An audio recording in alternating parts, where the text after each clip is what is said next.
আমরা যে বলি রিজিক, আল্লাহ যে মানুষকে রিজিক দেয়, রিজিক 5 প্রকার। কয় প্রকার রিজিক আছে? 5 প্রকার। সর্বনিম্ন রিজিক হলো মাল দৌলত, ধন দৌলত, টাকা পয়সা।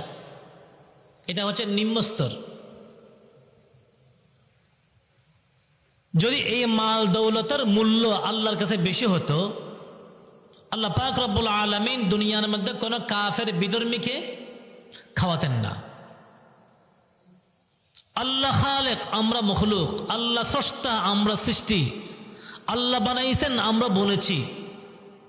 সেই হিসেবে আল্লাহর সাথে একটা সম্পর্ক আছে, আল্লাহ পাক অবশ্যই খাওয়াবেন। খালেকের দায়িত্ব মখলুকের রিজিকের ব্যবস্থা করা। আল্লাহ প্রশ্ন আসবে যে আল্লাহ তুমি যদি খাওয়াইতে না পারো বানাইলা কেন? যেহেতু বানিয়েছ খাওয়াতে হবে।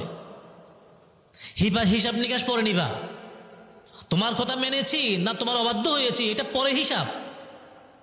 যেহেতু দুনিয়াতে পাঠিয়েছ বানিয়ে, আমাদেরকে খাওয়াতে হবে। আল্লাহ বলেন যে আমি সবার জন্য খাদ্যের ব্যবস্থা করেছি। ওমা মিন দাব্বাতিন ফিল